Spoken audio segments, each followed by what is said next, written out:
special Valentine's Day edition of a Milk Crate Moment. And today, my special guest is Cara Jean. It's Wilson, right? Yes. Wilson. And Cara, is it Cara or Cara? Cara, because I'm taking Cara you. Cara you. Okay, I love it. So I met Cara at a networking group. I don't know, over a year ago. I know that it's been over a year. And just somebody who's always happy, always has something nice to say about everybody else, and always a big hit when people for the people that are in the room. Is that fair to say? I think that's fair to say. Yeah, thank you. So, as I was talking at that group about a milk crate moment, every entrepreneur has had at least one, usually one this week, one a week, right? I said, I'd love, anybody wants to be on my podcast, I'd love to talk to you about your milk crate moment. And Cara said, would I be triggering if I talked about suicide? And I said, you would not be triggering. So I do want to put it out there right now. If this would trigger you about a suicide, I don't know what Cara's going to say, because we haven't had that discussion yet. And I've been sick, so I haven't read what she wrote in there, what she was going to talk about. So I'm just going to say that right now, that if it is triggering, please, please, please take care of yourself first. And let's get to it. So, Cara, thank you so much for being here today. Happy Valentine's Day. Happy Valentine's Day, Jean. I'm excited to spend it with you and your people. Well, I'm excited to spend it here with you today. And so let's start off with, what is your milk crate moment, and then we'll take it into your business in a little bit. Absolutely. So I'm going to start just before the milk crate moment, right? So create a little backstory to it. About a decade ago, I was deep in that corporate hustle life, right? We're scheduled 50 to 60 hours, working upwards of 80, feeling like I was falling behind if I wasn't killing myself to get ahead. I had those beautiful golden handcuffs that are so shiny, but not that comfortable. But I wasn't so aware of it because I was deep in the middle of it and all of the success that comes with that. And then fast forward about 3 years, and I was creating executive development programs for the company that I was a part of and running one of our locations. And I got a call that my brother had died. He had committed suicide. And everything changed. I mean, nothing. I mean, that's the thing about trauma and drama, right? About these milk crate moments. For us, it is earth-shattering, life-changing. The world was on fire, and I had to learn how to walk on walls because nothing made sense anymore. Also, nothing changed. Everyone else in the world didn't lose a brother. They were continuing forward with life. And I didn't, and I started looking at it. From this same space, I was still doing leadership development. I was still doing executive training, but now I'm looking at it a little sideways and bringing that emotional intelligence into it. And it's what drove me to where I am today. Awesome. So, well, let's go back a little bit more. So let's kind of flush out. So you heard that your brother had passed.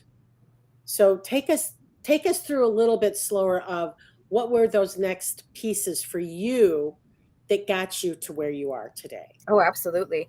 So I don't really remember much of the next several weeks. There are highlights that come up to my brain, like the moment of the call that morning. I had just finished doing a big training for our entire staff, and I had taken my top trainer, and we were going to go get she was inside the store buying all the supplies because we're going to create this massive communication board and really get everybody on the same. But we were just jazzed. I was so excited. My mom called. I'm like, "Hey, Mom," and they're sobbing on the other phone. And I don't even remember the words other than Kirk, suicide, dead. And everything stopped. And from that point on, I have snippets of the next several weeks. But I was working in this company that said that they were people first and then behaved it, which is unique in the world. Lots and lots and lots of companies talk about how, oh, we're people first. We're all about safety. We're all about taking care of. We're transparent. We're about community. But then when push comes to shove, it's not as easy to say as it is to do. And about 3 or 4 weeks after I had come back to work, the CEO of the company called and said, hey, I heard what happened. I have 2 locations by where your parents are. Would you like to move home? I'll create a position for you there. That's unheard of in the world. And of course, being deep in that hustle culture and thinking like so many of us leaders and entrepreneurs do, I have to do everything by myself. I was like, no, I'm fine. I'm fine. The world's on fire. I'm keeping my commitments. This is normal, right? It's great. Everything's fine. And then I had a hard day the next day. And then my mom had a hard day the day after. And I thought, you dum-dum. They literally gave you the answer. So I legitimately called my CEO back and I said, I'm going to say this slow because I know that I don't say it nearly enough. You were more right than me.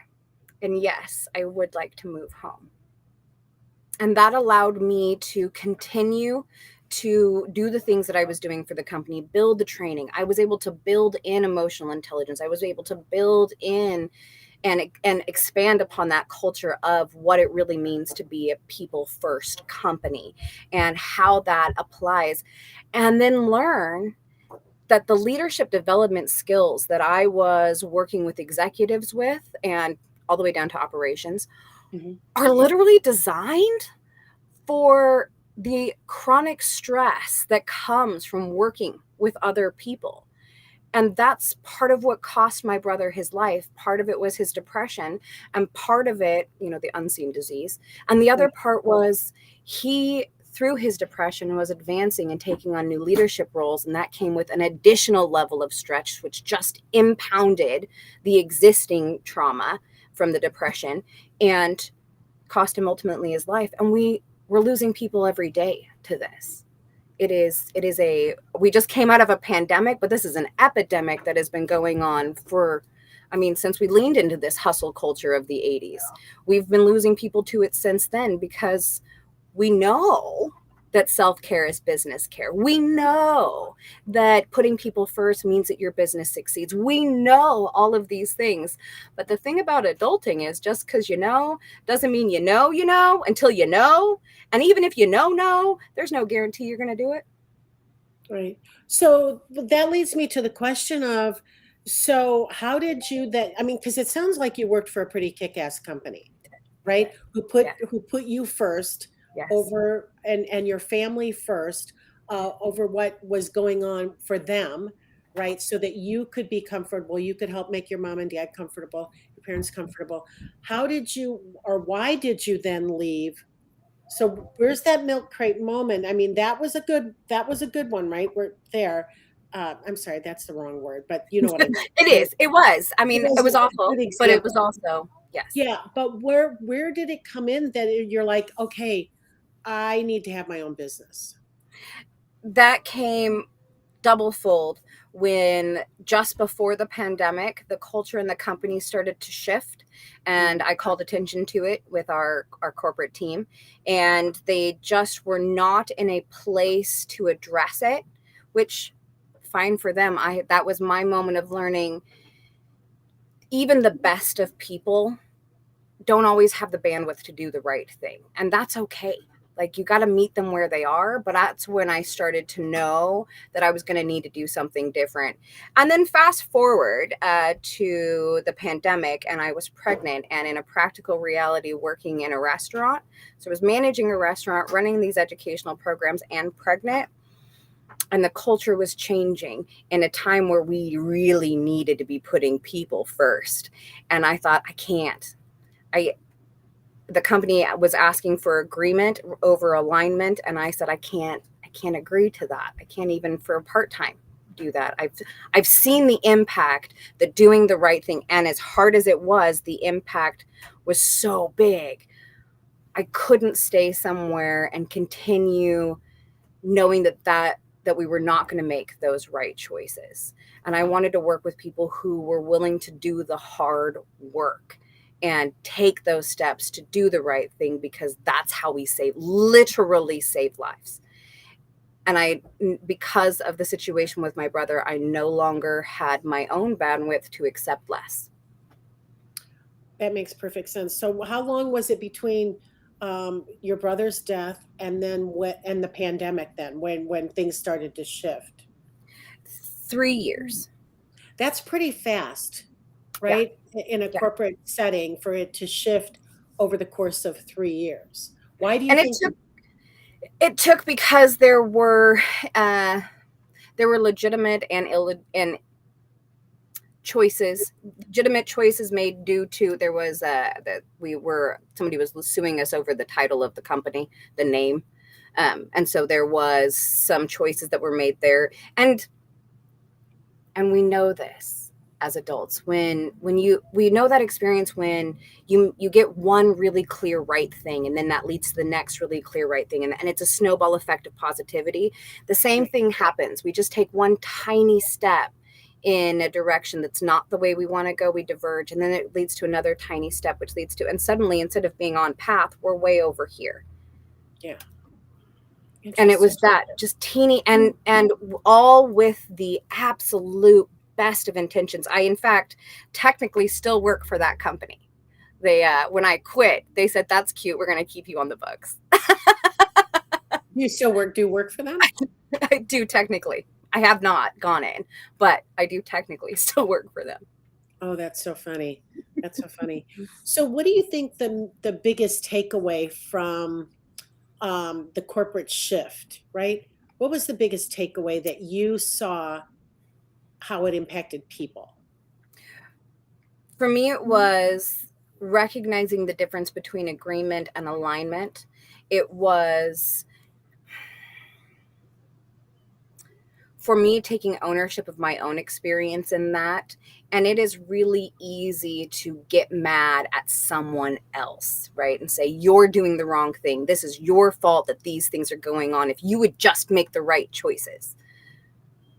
But I really do believe that people have a positive intent, that they are trying constantly to do the right choice. That doesn't mean we're all great at it. Me too, friends. Me too. I make all the wrong choices often, but I want to make the right choices. Right. And when I saw that not happening, and for any number of reasons, I realized I needed to respect that was their choice for their business. And then I had to make choices for me. I didn't get to control them. And many of the choices being made were an attempt to grab that control, especially post-pandemic, when everything felt so incredibly out of control. The need to grab for that control and control someone else rather than controlling ourselves. It was just not somewhere I could put my energy anymore. Interesting. I mean, Cara, Cara. As long as you don't snap or whistle, we're good. Snap or whistle? Yeah, I've worked in restaurants for many years. Oh, okay. That's so interesting because well, shoot, the snap or whistle. Sorry, I know I distracted you. Right. That's really so interesting because you're right. We were so out of control on how to even handle people altogether. Yeah. And it really did seem like as corporate America, Yeah. right? That okay, I'm just going to say this because this is what I think, and I'm not sure how you feel about it, but I'm just taking it political, Jean, taking it political. Get it. So for me, it did not seem as if we were trying to take care of anyone, right? It seemed as if we were trying to stop a workforce. And by paying them more, we did so much more damage, right? And I'm not talking about your corporate people, right? Right. I'm talking about our everyday workers. By paying them more to stay home than what they were making there, I think that they really did create a sense of the government will take care of you. That's all you need is the government. The government will be your mommy.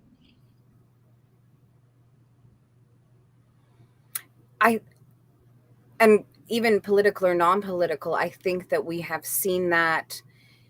We see that in business, we see that in corporate, we see that in politics. When we try and take care of everyone, we manage to not take care of anyone. But if we focus on taking care of anyone, many get taken care of. Okay, I'm not sure what your point there is, but I'm gonna think that that is a good piece what you just said, right? So yeah, That, let me try it yeah, again. Let me try it yeah. again. So it's like, whether it's the government during the pandemic trying to blanket say, we're just going to please stay home, we're going to pay everybody to stay home, but also we can't pay everybody to stay home because people have to keep going to work and we need you to be there because otherwise the entire system shut down and we still need to feed people, right? So in trying to take care of everyone, here's this blanket thing that we're going to do. There's still a huge group of people that are the anyones that are still running who are not now getting taken care of. And when we see that in business, you see that with entrepreneurs who are like, oh, I can work with anyone. Sure, we can take care of anyone, or you can take everyone. I can work with everyone, or you can work with anyone. That's where it went wrong. There you go. It's not everyone. When you start looking at taking care of the individuals, it changes the conversation because different people need different things. Some people needed to be paid to stay home so they didn't go out and do things. Other people needed to be paid more to go be out in society because they were holding things together.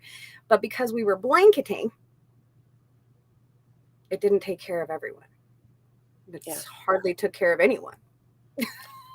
I would agree with that. I would agree with that. So, it's such an interesting topic there for you, coming in off of, because 3 years is not very long, right? Honestly, you're probably just getting over one thing when the next thing happens, right? Yes.